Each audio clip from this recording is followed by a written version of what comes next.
Hi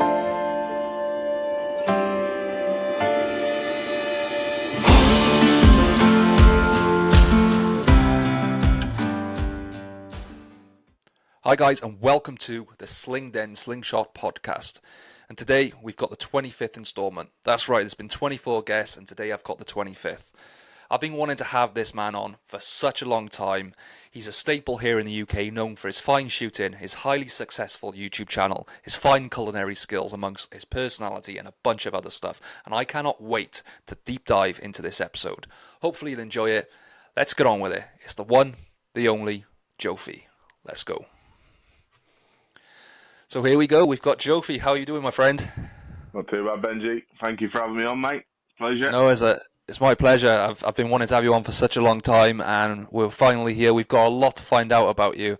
Yeah. I said in the introduction, you're probably a staple here in the UK. Nearly everybody knows who you are, and I imagine the States do as well. But I always like to start off the podcast by giving the guest the chance to explain to everyone who they are exactly, what their past is, what first got them into shooting. Was it something that you picked up yourself, or was it a family member, something like that? So lay it on us. Where did the passion, where did the catapults come from in your space? Started probably.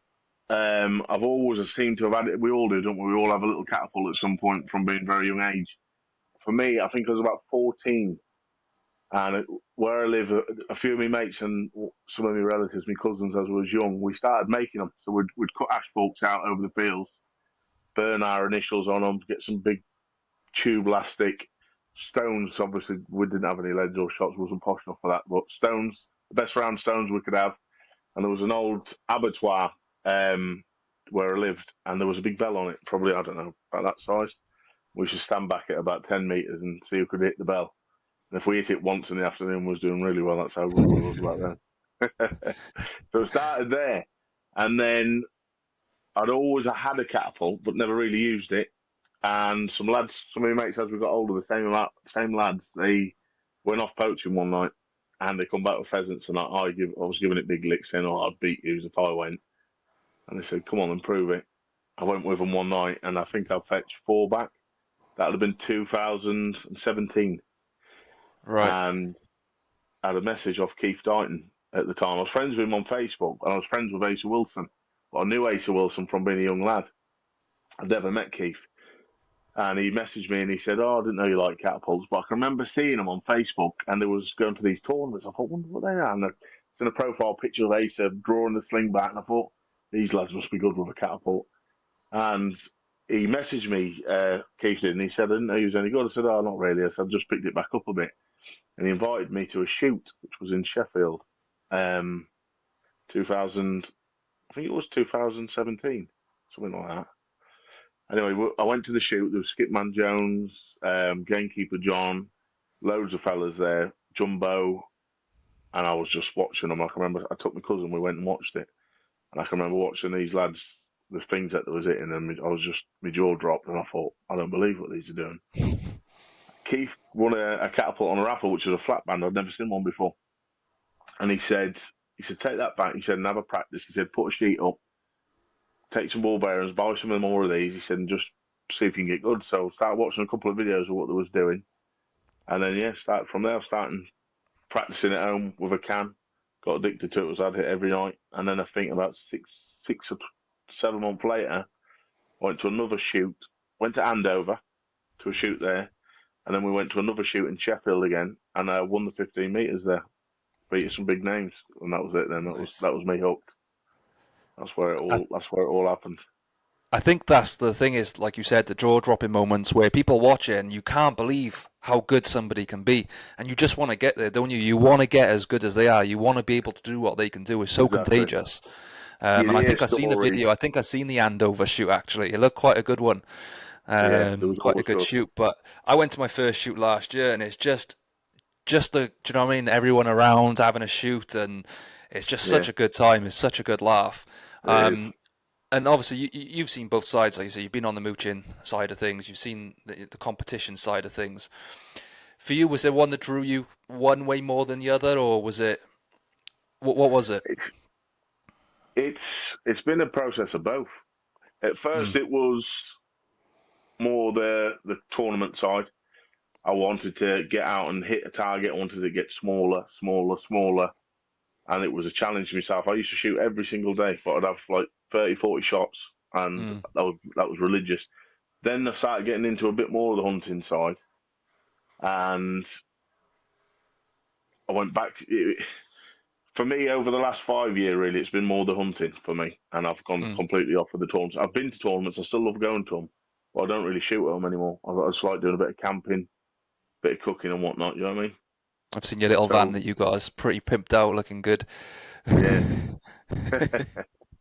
I bought a little another little 4 wheel drive. We're doing it. I'm going to do a trailer tent. A friend of mine, John Sturgeon, he's got a good trailer tent. I want Nice. to try and copy that. So I've got another vehicle when I park up. I'm not just restricted to the vehicle setup, and that's me done. You know what I mean? Are you So going to be going to the international shoot, the Harrogate one in June? yeah, You're looking to yeah. do I've that one, yeah. been I've been quite a lot of times there. It's a very good shoot, lovely place, Harrogate. Well organised shoot. I've helped out a couple of times with that shoot. I didn't think I had time last year. Something happened. I never went, but more or less since it's been on, I've been every year there. It's a cracking shoot there. Yeah, I'm hoping to go this year. I've got it all Yeah, booked off, you'll so enjoy it. fingers crossed. I know you've held your own shoots as well. A few people have said how well your shoots kind of go. Talk a little bit about that and how you kind of decided to have your shoots. So it was more people asking me to put a shoot on, Right, and we put the first one on a couple of years ago. That was successful. I think we've had two so far, but we've got another one on in August. But it's going to be under the ESF because we do shoots with the ESF as well. So this one's going to right. be under the ESF banner. So it'll be a field target course, simulation like a hunting course, and I think we're going to have a 10 meter and something like that pickle fork competition. What we normally have. We had it in Gloucester last year, and then we're gonna have it here in Newark on Trent. So whoever wants to come there, they're more than welcome. Nice, nice. And obviously, we're going to talk about some of the things that's obviously going on in the media and, maybe affecting our hobby. But the one thing I want to say is the one thing I've always liked about you and your videos was how much care and passion you put into food. So I Yeah, qualified as a chef younger on. I've always worked in kitchens. I love my food. I've done a yeah. couple of shorts where I'm cooking some rabbit and stuff. But your food, that doesn't look like something you can do by watching a YouTube video and doing it overnight. You've legit got like culinary skills. Where does that come from? Because some of your food looks incredible. I've been told that a couple of times. It's a big compliment for me, but just self-taught, literally, just self-taught. Right. I couldn't cook toast before lockdown, and during the lockdown, I'm diabetic. So when the big scare was about, I shut my gates off, and it was no one in, no one out. And I got to day 70. It was like I look back now and I could laugh at it all, but when I got to day 70, and I said, I've got to get out and get back to work, and eventually ended up back out. But in the time that I'd stayed recluded in my little space, I was learning how to cook. So a lot of some of the other recipes was just watching online. Like it was basically Mm. online videos and stuff. And I've noticed some of the equipment you use is not your normal conventional equipment. I think you've done a few things out your back garden with a nice old stove and, a crock Yeah. pot and stuff like that. Is that just something that you've had in the house and you've decided to use, or is it something that you found online and wanted to kind of try out? No, I've had old fashioned pots like that. Just before I got married, which would have been 2006. So I had a bit of a collection of them, some good ones, and it's a good way of getting them out. A bit of outdoor cooking and stuff like that with the Mm. family gets us out, gets us around the fire. So any game like that, and thankfully my family will eat it, so it's an excuse to get everyone out and have a cook up and a bit of family time and a taste for it, and use them really like traditional pots. Because some of them's a couple of 100 years old, so it's nice to use the old stuff. And that's what they say is the best these days, isn't it? I know we're not, It it's not a pot kind of podcast Yeah, and we're talking about these kind of bits of equipment, but they do say the older stuff is a lot better than this newer stuff where, you get the cuts in them and stuff like that and the resin comes out and they're saying it's no that's good for it. you. So these older stuff is Yeah, what people tend to want to use these days. yeah. If you could give me, and this is quite an interesting one, your top three gamey meats, if you could eat three in order from third being your least favorite and number one obviously being your favorite, what would be your top three gamey meats? Pheasant, I'd put it number one because there's so much you can do with it. So I'd put that at me number one. two, I would put probably rabbit at my second. And I don't eat a lot of like venison or deer, and that, so I can't comment too much. It was personal preference of what I would hunt and eat. And squirrel probably last. I don't mind squirrel, but there's not a lot on. It's a lot of messing about for what it is. That's true. And what about wood pigeon? Do you like a bit of pigeon? Yeah, sorry. I'd probably put pigeon in the fray. Forget the squirrel. Get him out there. Can't kill And one anyway. I think it's quite important because that's the reason I kind of got into shooting. I've said this a load of times, but being able to provide myself with my own food through something as simple as a Y shape and a bit of elastic, to me, is the skill within that, and then actually finding things that you can cook. All these different Yeah, recipes, all these different things, because it's gamey meat is very, very different to your standard stuff that you buy from the shop. It's got a unique taste depending on what you that's do with it, depending on how you cure it and stuff like that. So there's a variety of things you can do. Is that part of the fascination with you, is being able to, supply yourself with your own food and being able to do so many different things with that kind of meat? it is. Yeah, and it's more of a traditional way. I love anything traditional, so it's it's in our heritage, isn't it? To go Mm, out and hunt and whatever else and provide, but it's the whole lot of it really that appeals to me. The cooking of the yeah. old meat, like you said, that you can do so much with it. Um, but yeah, definitely, I would definitely say so.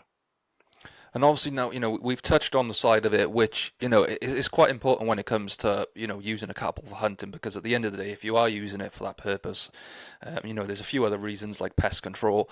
But obviously, we've seen a lot of stuff in the media lately, and I think it's probably worth touching on some of the things that are happening. Um, it's quite a difficult one, isn't it? Because it feels like the majority of the catapult community are on the same side. Don't shoot swans. Don't be stupid. Don't be an idiot, because you're Yeah, basically mugging everyone off because you're just going to cause problems. yeah, But then there's some people who maybe are in the group saying, "Oh, you're a snowflake and stuff like that." But it's like there's two different sides of it. I'm all all for, true. like we call people say, "Oh, I'm a poacher" and stuff. The whole idea behind being a poacher though is not getting caught, not telling everyone about it, and not going ranting and raving about what you're doing. And we see a lot of that as well. Yeah, What's your kind of view on this whole situation? And you can be completely, as you say, as you see it, say what you wish. I But I don't like it at all. I'll be honest. I don't like it. I don't like these young lads on the. There's a lot of press with it. They're hitting swans, or they're even killing pheasant. What you're allowed to kill, or for me, I wouldn't even kill a pest and leave it anymore. So I wouldn't even bother shooting it. I wouldn't want to shoot anything unless I was going to process it and eat it. yeah, So definitely, what they're doing with the swans or ducks, or a lad said to me once, not so long about. He wasn't a lad. He was a man actually. And he said, "Oh, you're supposed to be a good shot with a catapult." I was in a pub, and I said, "Oh yeah, yeah, I'm all right." How many birds could you kill? How many pheasants could you kill in one night or one day? I said, one or two. One or two? He went, we killed 40 the other day. I said, what'd right, you do with them? He went, left them on the floor. I said, well, there you go, mate. I said, I wouldn't do that. I said, I'll cook and process everything I have. I said, well, if I didn't want to eat it, I'd make sure it was froze or someone ate it in the family. I said, I'd never let anything go to waste. I said, otherwise I'd never shoot again. I don't like it. I don't like it. I mean, that doesn't make you a good shot, in my opinion. If you're going out no, there and you're hitting a swan, there's no cleverness in that. There's not 1 ounce of cleverness in it. If you're hitting a duck or any animal, you're maiming it or injuring it or killing it, have a bit of respect. Process it, eat it if you can. If you don't know what you're doing, there's got to be someone in the family. There's videos out there. I've made videos that will show you how to cook stuff. Plenty yeah, of people have online. It doesn't have to be someone that's killed something with a catapult. There's some great cooks on that do game meat on YouTube and stuff like that, and they'll show you how to process it, yeah, prepare it. Just have a bit of respect for it. Have some common sense. It's stupid. I wouldn't condone to it at all. Not at all. It's got to me that much lately that I've even thought about not killing another bird and cooking it on the internet again over that yeah. And reason.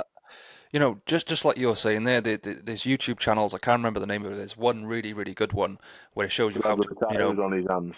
yes, yes, Yeah, he's I think fantastic. he's He from is. like Gloucester way. He's brilliant, isn't Yeah, yeah. he? Yeah, But that's another side of the hobby that you can invest your time into. Do you know what I mean? If you are interested in taking game, whether it be a squirrel or pigeon or pheasant or whatever yeah, you do it, that can be another side to the hobby to expand your skills. But for me, I don't see the point in just, I don't understand the fascination of killing something. I know I put a poll out on one of the pages, do we want to see kill shots? And sort of 80 odd percent of the community said yes. I'm like, but why? Why do you want to see a bird with his head missing? Why do you want, Mhm. you know, someone else posted a couple of days later then where it was a pigeon, but then it was breasted. They made a really nice meal out of it. They said where they got it from. It was on a permission. They'd done this with it. They cooked it with these ingredients. And I was like, that's what a kill Brilliant. shot should Yeah, be. Not some lad holding up a bird like that. it's Like not impressive, is it it? doesn't, like you said, there's no skill, there's no real skill. Show the skill of what you've done after that. Yeah, That'll show you, you've gone out there with a purpose. And, hundred I percent. was exactly the same. I don't always get the time now, so I bought myself a sealer machine now, so I can seal meat, I can put it in the freezer, and I can always use it at a later date. And Yeah, that's just me trying to preserve what I've got because I don't want to kill things, put it in the fridge, forget about it, and let it go off and let it go to waste. So I'm trying to think of other things I can do to make sure I'm using everything that I've got. yeah, Um, and even things like taking my dogs.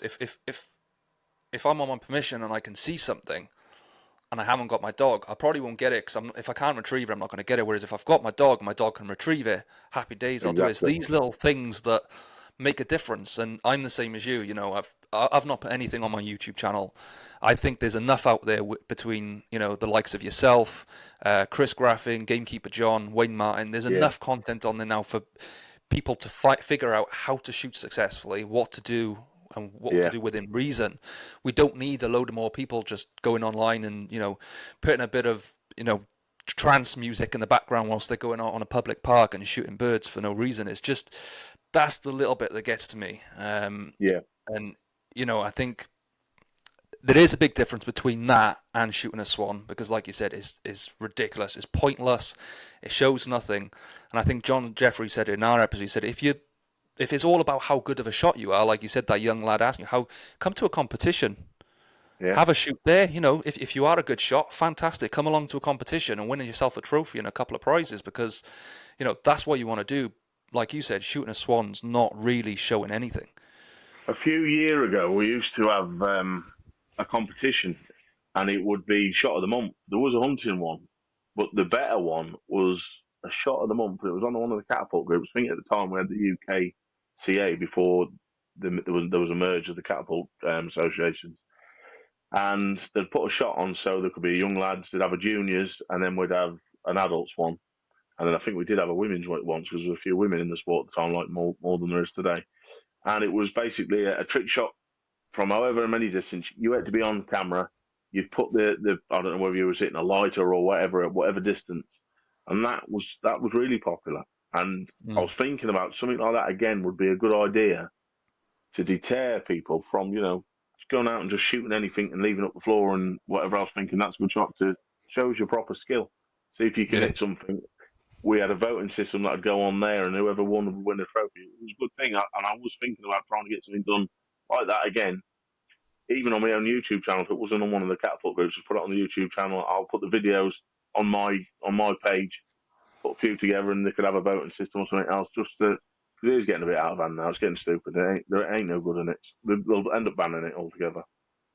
And do you think I think there probably is a bit of a difference between the people that we got in our community and then the people who are shooting swans and stuff. I don't think they're the enthusiasts who, they'll get themselves a nice frame and really appreciate the work that's gone into the frame and put fine detail into cutting their bands and getting the right taper and getting the. I don't think they're the type of people that are shooting these swans. They're probably a bunch of youngsters out trying to have a laugh. So it's quite difficult, isn't it? Because we want to control our own community, but at the same time, I feel like a lot of it is out of our control a little bit. Of course it is, yeah. And that's the thing with it. It's because it's so accessible. You'll never be able to control anything like that. And you're always going to get idiots. You'll get an idiot that could pick a brick up and go and smash someone's window out Well, 20 times a week. You know what I mean? They can't ban bricks. It's just one of them things. There's idiots about. I'm afraid that's just the way the world is. and I think, for me, when I say about kill shots, it's not that I'm against seeing kill shots. I know a lot of people are proud. They've managed Mm, to do a nice clean headshot on a bird and whatever else. I'm all for that. But the reason I'm a little bit against it, if I have to be honest, is we get so many new people into the hobby. And if that's all they're seeing all the time. They're just seeing dead birds, dead squirrels.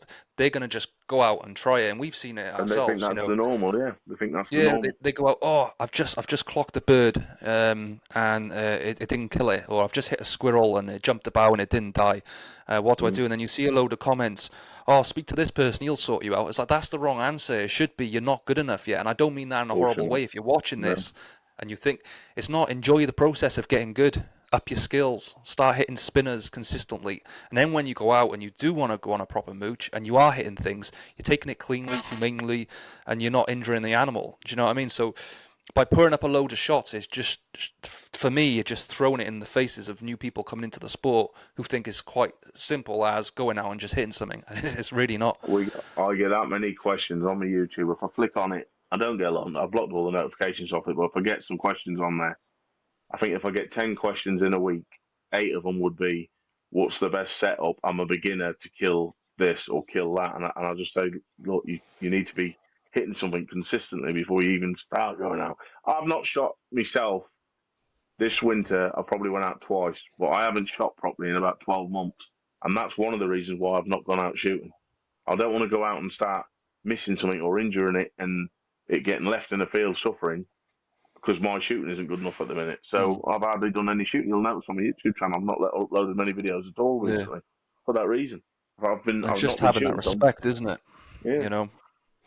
yeah, Um, but look, it is a dark cloud over our hobby. But I do feel like the majority of people, are passionate about where they want to do something about it. But a lot of the time, I do feel like it's out of our control because it's not the real people who come along to these competitions who are in a community giving good advice and things like that. They are a very niche part of our, I wouldn't even say our community. They're a niche group of people that use a catapult for the wrong reasons. But we'll move yeah. away from this because I think we've We'll we've go on covered all a lot night. of what we want to cover. And the message is don't shoot swans, don't No, shoot things you're not supposed to be don't do it. shooting.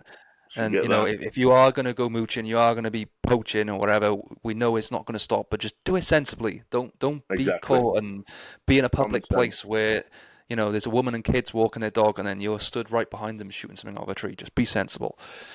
But moving on to other things, let's talk a little bit about your style of shooting. Have you Yeah. ventured into all the different styles, so PFS, long drawn, stuff like that, or have you always just been a nice, simple, one-way kind of angle when it comes to shooting? When I first started, I was a bit instinctive. Like when I was going to that tournament the first time when Keith said, "Why don't you come along and have a look?" So I'd be just a bit instinctive then. Then I learned how to turn the catapult side with sort of gangster style, and then I started shooting TTF, and I shot TTF for years. I couldn't even shoot over the top because every time I did, I'd fork it the frame. So I was scared to go near it. So I've done that for a while, and it wasn't really until the hot shot I started shooting that, and that got designed, and it Hmm. just fell into place. And now I'm I'm always shooting over the top. Yeah, but not long draw PFS. You couldn't give me. I've got them. I would never ban one up. Never even No. that won't even go in my hands. I'm Scared the of same. them. I've given it a little go, but it feels when you've done something for so long and something works and you stick at it. When you try and Yeah, go to something completely different, and hats off to all these people that can shoot in all these different ways. But I'm not one of those people. I haven't got the time and patience to try and learn that skill on top of exactly. just trying to be as deadly accurate as I can with what I'm doing already. And long draws the same. Just never fancied that either. Never. I don't think I've ever took one shot long draw, and I Have you mean not? that. No, never.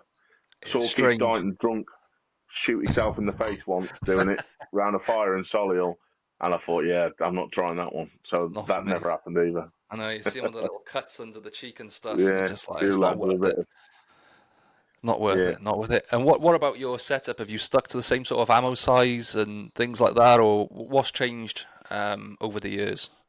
So 9.5s was my go-to, and then I dropped down. When we went to Italy to the World Cup in Italy. We went out there and we used to shoot Faraband, thick Faraband, 20 straights. The blast for ages. You didn't have to keep changing them with 9.5s. That was the setup for tournaments, hunting, everything. And then when we went out to the World Cup in Italy, it was you see the Chinese shooters, and I was using this thin little elastic, and they'd show you the catapults, and it was you think what are you going to do with that? And tiny little ball bearings, you couldn't even not feel them. And then we come back and I changed to that and I started shooting eights and my accuracy improved. It was probably the best I'd ever shot when I come back from there. And then we'd we'd done well in a couple of tournaments, and then I stuck with the eights, up the bands a little bit for the hunting, and at the minute, there's a lad who makes me bands. I'll link him on the catapult groups. He sent me some of this black GZK. I think it's 7.0, and that's as big as what I've ever gone. But I am going to up. I was telling I was going to up the wall bearings. That's if I continue with the hunting side. But yeah, I don't even know what I'm doing at the minute. Because I did say to the lads I was going to start doing a few just sensible shooting, some Mm. spinners and trick shots, and cook a steak at the end of it for entertainment. So I was going to go up, but I think I'm just going to stick to what I know best. 8 mils. I've been doing it for 6 years now. I think I'll stick to it.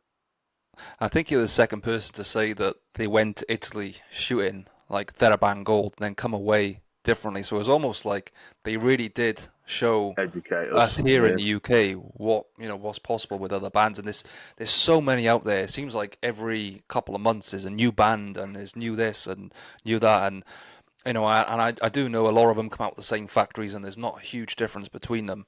But it's just crazy to see now, even from when I started, sort of three and a bit years ago, how the variations of bands are now. There's you just can't so keep many up with them. different ones out there. Yeah, you can't keep up with it.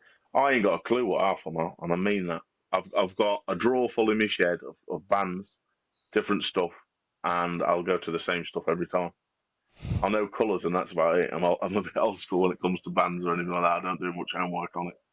It's just what works, isn't it? Because I was on the BSB for probably about a year, the Yeah, .55, and then I got a roll in, and it was slightly different. It was slightly stretchy, and I tried working with it, tried cutting different lengths and stuff, and it didn't work. So I bought 5 different rolls, and I tried them all out, and I was having this anxiety. I was like, oh, I can't find a band that was just as good as the BSB, and then eventually I found I liked the Cyan Precise, so I bought sort of 5, 6 rolls of it because I was like, I don't want to go through that again and yeah, trying to find a band. I just want to use the one that's working for me. So, it is a minefield, especially if you're brand new, because you get so many people with different opinions. But the one thing I always say to people is there's not one band out there which every single person is using. Now, if there was one band that was heads and heels above the rest, everybody would be using it. But, yeah. it's not the case. Everyone got their Personal preference. preference, a lot of it. Yeah, personal preference. Same with frames. They'll say, "What's Yeah, the best frame?" Go and cut one out the edge. yeah. Start with that. Yeah. Yeah. And talking of frames, obviously you've got the hot shot. Tell me about how that come about, because it's not every day that somebody gets to have their own design, especially on like Pro Shot, for example. So how did that come about? Um, it was something that I wanted to do for ages. Was design a catapult, but it's for the variations that you're allowed, really, or what there is out there. There's already thousands of different things here, but you're only limited to so much. There's thousands Mm, of designs already. So we've done some work with Asa Wilson and told him my dimensions, what I wanted, what I didn't want. We'd done a couple of drawings back and forward, and then it come up to the hot shot, and I just wanted to put my own mark out there on a frame, and it just worked for me. It worked lovely. I'll shoot it now, and if it wasn't my frame, I'd shoot it for yeah, me personally for an over the top frame because it's my measurements what I like. So it took me a while to realise about. I'd shoot through the fork, and then someone would say, "Oh, let's have a go with your catapult." And I'd try another one. I'd think, "I can't shoot that. Why can't I shoot that?" Because of the fork gap was so different. It changed yeah, everything around, and I at the time I didn't realise it. So I tried to stick to anything that was, I think it's about 100 mil wide. I'll shoot. So anything yeah. 100 mil wide now, I'll be able to shoot it. So, and there's another frame what John Jeffrey's done. I think it's a Mustang. No, not the Mustang. What's the other one? Not the Mustang. The FTC, is it? Or the Apex? Apex. Sorry, the Apex. Yeah, That's he made me one of them 100 mil. John Jeffries did, and I've got a plastic one. I've been shooting that recently. I like that frame. So anything like that, I like so shooting. it's the But yeah, wider frames that tend to work yeah, best. it just worked for me. I think it was mainly the frame width that worked with the hot shot for me. And obviously, I've seen that the majority of your videos are really, really good. But the ones that I remember when I first started shooting was your sort of mini tutorials that you're doing, and they were just straightforward. There was no, you know, long spewels about stuff. It was just nice and clean, straight to the point. If you could give your top 3 tips, so if there's a brand new shooter watching this right now, what would your top 3 tips for 'em be in terms of being able to get accurate as quick as possible? Top three tips. Practice, obviously. Just practice is the main thing, and then you can over practice as well, and just watch a few videos of some lads. If you're trying to Mm. learn out, watch some videos of some lads. Plenty of practice, and don't overdo it. I think. There's so many videos out there now, and we see some people saying, "Oh, this is bad information and this is good information," but It's like that. Yeah, the reality of it is all good information because there's so much that you can learn from other people because what might have worked well for me might be different to you. Do you know what I mean? yeah, But I think a lot of the time it's just you have to find yourself what's going to work for you. There's so many different aspects of shooting, whether it be your form, yeah, your setup, there's so many different things and you won't get it straight away. There's not like this one trick that's going to work. I've had loads of people on now. I always try and get a top three tips from them, and they're all different and they're all great shooters. yeah, Everyone I've had on is fantastic shooters, but they've all got different tips because what their tips are is probably what worked for them, but you have to find what works for you. Do you know what I mean?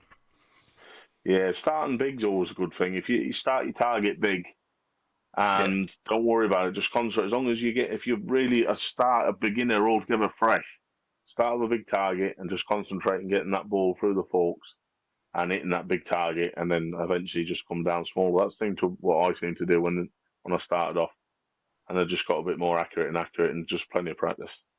'Cause it's quite easy to get like demoralized if you're shooting and you're watching all these people on YouTube and they're hitting these, little spinners and things like that, and you're struggling. Like you said, if you're hitting a bigger target, it's going to keep you going because Of you're course having a it bit is, of yeah. success. It's getting you going all the time. So I think the first week I was shooting that different style. I was hitting a sheet about 8 foot square diameter. I was just practicing hitting that sheet somewhere in the middle, and then started putting a big piece of paper in it, and just went smaller from there. So obviously, you've been around the hobby a long time, and that's why I like to ask, what your tips are, because I find it quite fascinating what sort of things people are using, what their tips would be, and being in the sport for as long as you have, what's the differences you've seen since sort of 2017 up to now? Obviously, we've talked about what's going on in the media and stuff like that, but has anything drastically changed over time? Obviously, we've talked about bands changing and there's frames coming out all the time as well. But have you seen any major change in the shooting itself or the community? It's quite interesting to Yeah, speak to someone that's been in for a long time. What differences have you seen? competition side, there's not a lot of indoor stuff anymore. There used to be all indoor shooting competitions, and now it seems like the full community have changed to like a camping um, tournaments. These weekend events where the camping and the cooking. A lot of the events you go to now, you'll walk around and it's like watching the best YouTube videos in the world. You got John Jeffries, Jumbo, Ben Barker, and all the lads like that, and they're all cooking on fires outside, and they're having a chat, and seems to be more, it's more of a camping event. And for me, for that, I've been to the last 6 or 7 tournaments, and I've never shot a ball. I've just gone for the camping, watched and have a crack with the lads and a chat with everyone, and that seems to have been a big movement with it. Rather than before, you'd have a day shooting on it in indoor events, or you would have handover and that. But the way things are going, yeah, it seems like it's all camping and outdoors now.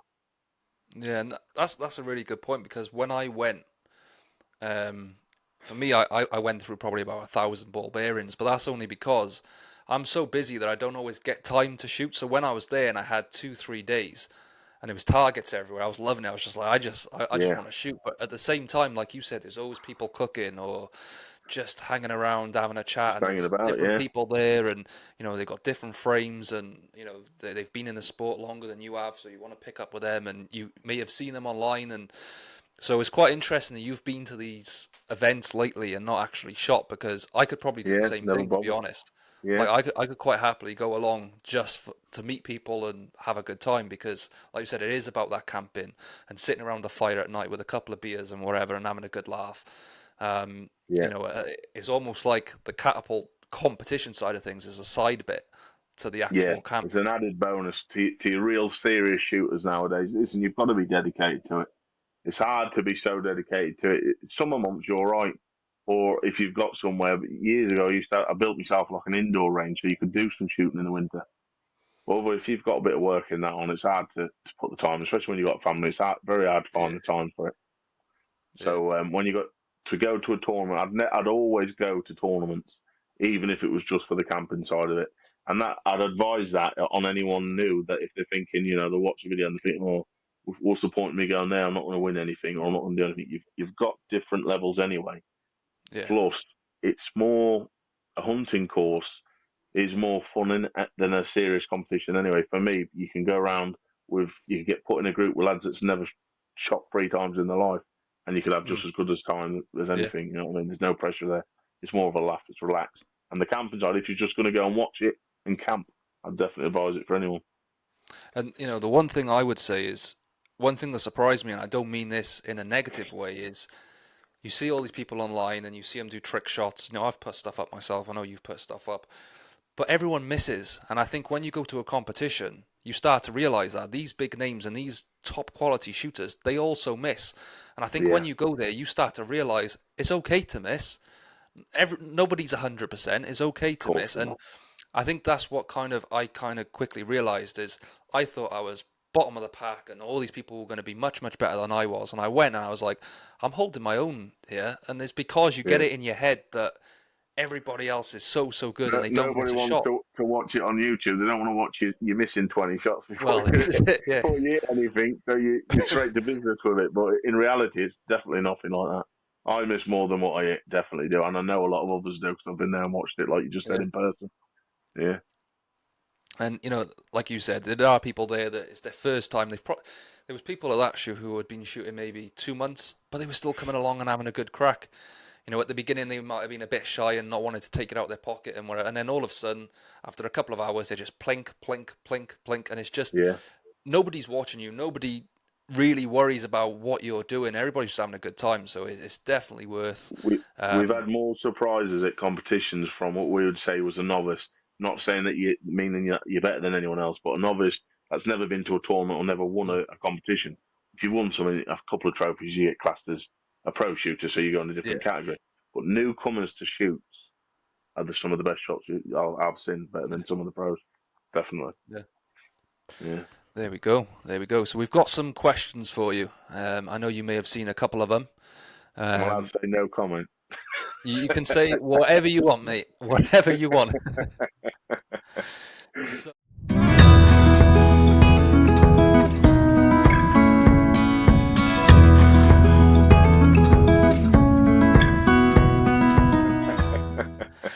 so, the first one we got is from Dan Higgs. He wants to know how your son's getting on with his shooting. He nearly seen him get some game in one of his videos. So yeah, he wants to know how he's getting along. He's sorry, it's me.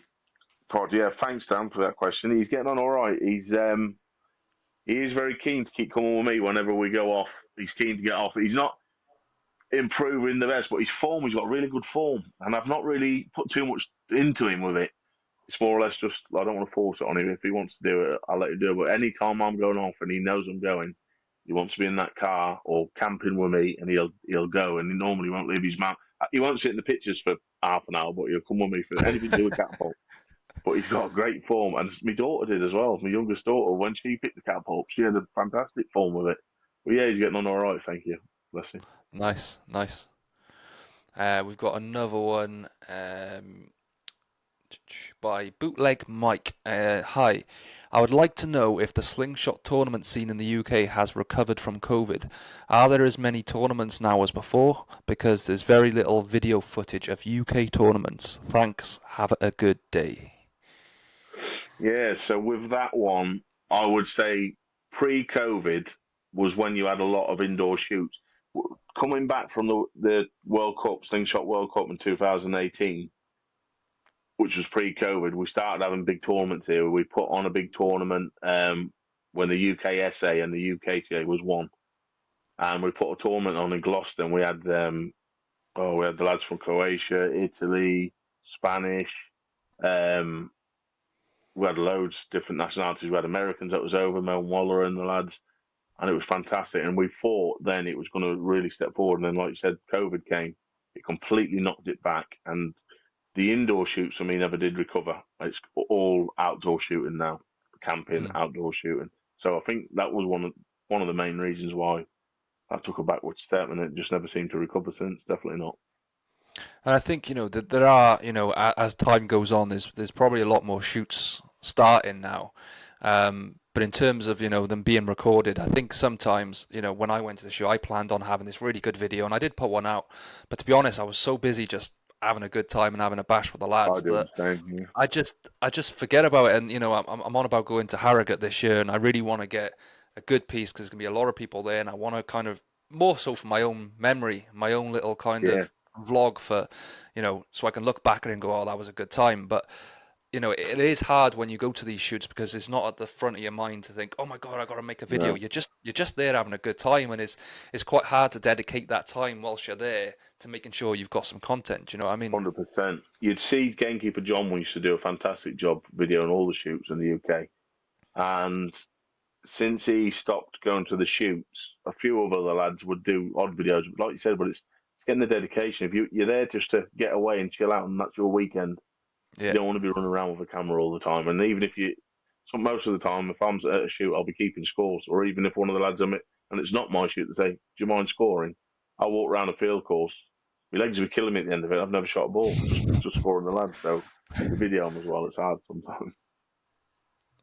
There we go. So we've got another one here. So Mark Paley, he's always here in the Sling Den. Big shout out to him. He says looking forward to this one especially. This one's by Aaron Vaughan Holston of Leighton's Catty. So he says if you had to stick to one setup for the rest of your time shooting, what is it and why? He's saying he can't wait for this episode to be interesting. So yeah, if you had to stick to one setup for the rest of your time shooting, what would it be? It would definitely be, I'd probably say a 9mm steel, somewhere in between. A 20-25 taper of anything from 0.5 upwards, and an over the top frame as long as it was 100mm wide. I don't care what it Nice. would be. That'd be my go-to, and I'd stick That's the to requirements. that. So the next one's by Andy Mond. If you could only cook one meal with any of your game, what would it be and why? And what's the recipe? I think it'd have to be a curry. Anything Pheasant you can curry? put anything in a curry, yeah. And recipe's very simple. Onion, tomatoes for your base, couple of curry powder in it, bit of garlic and ginger, um, bit of water and on it, and then put your meat in it, and then yeah, it cooks itself. Simple, very easy, very tasty. Nice. I've not actually done a pheasant curry. We get quite a lot of pheasant because I've got two working dogs. So if I'm out or she's out, she You comes should back with try a it. load of Try a pheasants. I'm curry. always looking for stuff to do, so I need to add that to my Yeah. list. It's not one I've thought about. The next one is by Chris Foster. Huge fan of Joefe channel. Um, what's your favourite game to hunt and why? It doesn't have to be catapult related. And if you couldn't cook using an open fire, would you still cook at all? Yeah, favorite game. It's got to be a pheasant for me. I love shooting a pheasant. Um, with the thing is with a pheasant, even when they're on the move, they'll always give you that split second where they just stop and just be nosy. And if you can just get your shot off at that time, it's the excitement of just is it going to stand? Is it going to stand? Get your shot off. Um, and what was the other part of the question? He said if you couldn't cook on an open fire, would you still cook at all? I'd definitely still cook. Probably slow cook a job. It's a bit easier, isn't it? But yeah, Yeah, definitely still cook if it was an open fire. nice, nice. So Sean Shag Hackleton, what's your preference, tree fork or branded sling? My preference would be a branded sling, but for me to watch someone shoot a natural very well, I don't think there's nothing better. Yeah. I think, some people, I know Nathan Masters over in the States, he goes to the sort of the big competitions and he shoots a natty. He's got all these frames, all these designs, but he likes to go shooting a It's natty. And brilliant to watch, yeah. And you see someone that can shoot that well, old school, and it's just I that's think off I top think for respect me to it's the ergonomic side of things. I'm shooting the Mustang at the moment, and it yeah, just fits the hand. And I think, you can get natties, whether you make it yourself and you maybe shape it a little bit. You can get natties which, they hold nice as well. But when you've got something purpose built that just fits your hand, it's so yeah, hard to come away from that. of course it is. Next one we got is by Jay Green. He says, "Hey, big man. My question is, will you be attending this year's Harrogate shoot? All being well, yeah, all being well. If the family's safe enough and healthy enough, I'll definitely be going this year. Yeah, And will you be shooting?" I don't know. I want to try and get back in. I said I'll start a few more videos, but like I said to some of the lads, I'm gonna start doing a bit more target shooting, so if I can get into a bit of something like that, get me aim back in, which it shouldn't take too long. I'll shoot. I think. Yeah, I'll walk around and shoot Nice, it. nice. Look forward to it. The next one is by Mark from ATO. Shout out, Mark. Right, man. Big fan of Joefe. Tell us about his favourite hunting trip or most memorable shot on a hunt. Good question. Believe it or not, my favourite hunting trip. I never shot a bird. I never shot nothing. I blanked, but it was the Interesting. best trip I had. Yeah, and it was on one of my videos. I did video it. I had a couple of pheasants. What I brought with me when I got in the field, I'd shot them a couple of days before, and then I'd put like a blind in a tree, like a ladder, and I'd set it up, and I had an imitation pheasant that I'd put out in the field, and I'd planned it all and thinking, I hope this works. And I'd got in this tree really early one morning, and as the pheasants come down, they come straight to this imitation pheasant I had, this Did it decoy. work? It actually, It comes straight to it, I couldn't believe it. And as I took the shot like that, it hit the blue twigs in front in the tree that I was sat in. And I had a couple of ah, shots and they kept hitting the twigs, but it was the fact that it had worked and they'd yeah, got there. And just the full weekend, I was on my own. Literally, I was in the woods near more or less on my own for a couple of days, and that was the best trip I'd done. And I never shot a thing. nice. And there we go. And that's Yeah, it. Sometimes it's just, the experience. I've yeah, been, I've been out myself for hours on end with the dogs and not, but it's just getting out in nature. And, I've seen a couple of birds that maybe I've never seen before or things yeah. like that. Just different things where getting that alone time, that peace and quiet. And, it's not always about getting something. It's just about being out No, in it. I was camouflaged up in this tree blind ladder thing, and I was just thinking, are they going to go to this decoy? And they went to. I can't believe it. So yeah, that would be my best one. That's nuts. That's crazy. So the next one's by Brian McGregor. What was your best shot at taking pheasant? Longest or trickiest one to get? The best shot I'd done. It was a long distance shot. One on an old video, and I was with Joe Clark, who was a good shooter, and a fella James West, a very good shooter. And I'd shot this pheasant out the window, and it must have been 30, 35 meters, something like that. And I hit it straight in the neck. And I just started laughing and run after it. And I think my pants half fell down as I was running over the field to get it. That was probably the best further shot I've ever done. I actually done a further shot, and I told my mate to video it, and he said, "You're never going to hit it." And I hit it, I hit it in the neck again, but he didn't video it. But best one on video would have been that one. Nice, nice. So we've got one by Ian Jones. Yeah, Um, how many years ago did your brother give an Ian the Coleman catapult? How that's many not years ago like did your Ian. brother give it? Yeah. Ian asking a question about himself.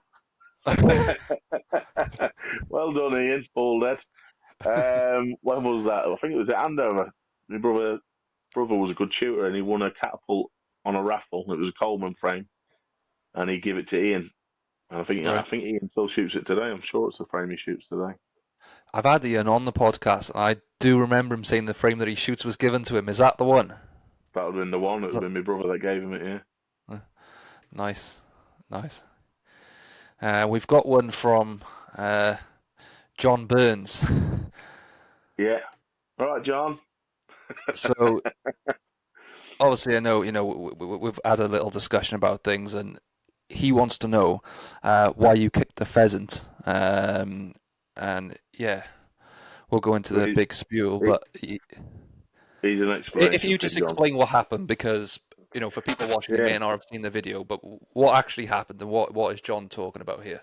So there's a clip of a video where I was stalking the pheasant down and I hit it in the head and it fell over on its back, started flapping.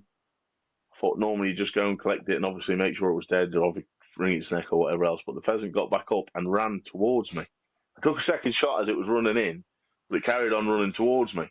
Obviously, this bird was injured, so I would step over it, let it go over me, and carry on being injured, or stop it. So I kicked it to stop it, picked it up, and wrang its neck. So yeah, and I don't think John liked that, but perhaps we'll let one No. go next time, John, for you if you want. I think it's quite a hard one, isn't it? Because at the end of it did run. It's not like you chased it to kick it. It ran No, to you. I've it seen that ran video. straight It to did me. run Yeah, to you. instant And reaction. Listen, if it was a yeah, man and I'd punched someone in the face and they come running towards me, they'd get the kick as well. So the it's bird wasn't getting instinct. let off. Yeah, yeah. And I mean, I do kind of get why, people are on high alert at the moment because of everything that's going Yeah, on. But again, like I said, for me, you're one of the good people to have on and talk about, the real side of it, using the game, just taking what you need and being good enough to actually take game in the first place. So, yeah, there's a big contrast and difference between what you do and what some of these other people do. So, yeah. I can kind of understand why people are a bit angry and stuff at the moment, but I don't think it's the case of taking it out on you because, like I said, and this is not just because you're on and I'm licking your ass or Yeah. anything. I genuinely do feel like what you do is Thank you. represented Yeah, in the thank right you, way. man. Yeah. Uh, we got one by Sling who does come out with some bizarre questions. So let's see how this one is. If you created a video game where the player's weapon was a slingshot, what would the game be like? Would it be like Call of Duty, Mario, Space Invaders? What would it be? It would be a video game. That's good. That's a good question, though, isn't it? I think it would be a survival game. I think Nice. I used to play a game called DayZ. It was like a zombie game, and you had to look for your food and whatever else. So something like that, where you'd have energy levels. You could sort of a bushcraft game where you'd be able to build your shelter, go out hunting, cook your game, and try and survive. Something like that with something that was out there trying to get you, where it would have been different animals or whatever. Yeah, Nice. That's not a bad shout. no, It's a good one. sign me up. Next one's by Jesus G. Ramirez. Who would you like to go against on a one-on-one Spanish knockdown competition for first place? Pick a good shooter and why that shooter. I'm going to guess for you and say Ian Jones, but go on, I'll let you have your say. We've had our fair shoot offs, me. Do you know what it is? I've been privileged enough to shoot against a lot of shooters. I've shot against. We in the World Cup. We shot against Nathan Masters. I've shot against Ian Jones a couple of times. One in Ireland, which I won. I don't like mentioning things like that. And then won it. He beat me at Harrogate once in the final. I've shot against Chris Graffin, Asa Wilson, John Jeffries. I've shot against Jumbo, the best shooters Mm, from mostly around the world. But I think I'm a big fan of Zachary Fowler. Massive fan of him. I love watching his videos. So I'd like to have a shoot against him, and just a general bit of chat and whatever else. nice. That'd be wicked. Yeah, I'd love to do like a UK versus USA. A lot of people have spoke about it. I've done a couple of live videos, and I've got quite a few mates that I've become mates with through shooting. yeah, Some I speak to on a daily basis, and it would be so interesting just to do like a good old UK USA competition. I know we can do like the video stuff and the online shoots, but it would be so good just to get like a like team we do out. the Yeah, outdoor camping or the East Coast Slingshot tournament where it's all outdoor and just tally up all the UK guys and all the USA guys and have a winner. I'd love to do definitely. something like that. Like the Ryder Cup. Yeah, yeah, yeah. Yeah, That's a great example. Yeah, that'd be brilliant. I'd love that. yeah. So we've got one by Ryan Bottrell. What did you think of all the bad news we can get in the news with idiot shooting swans? So I know we've obviously covered that. Is there anything more you want to say on that? Just use your common sense, lads. Whoever's doing there ain't nothing good in it. You're not impressing anybody at all. There's nothing that's going to impress anybody doing things like that. I'd be more impressed if you could hit a lighter at 20 meters or split a card. So let's see some Yeah, proper shooting. yeah, completely agree. So we've got one by Matthew Parker. He's looking forward to this. Big up Joefe, always likes his content. Gary Hitchman, the man learned loads of watching this man, enough respected. Adam Smith, I'd like the recipe for the pheasant in creamy white wine sauce and Dijon mustard that he did once. It's the best pheasant he's ever had. Yeah. What do we do with that?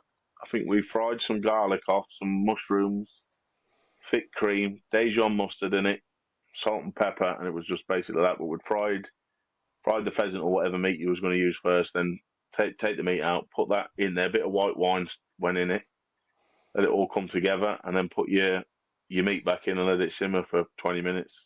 Serve it with some potatoes or rice, whatever you want. But that was a very good recipe.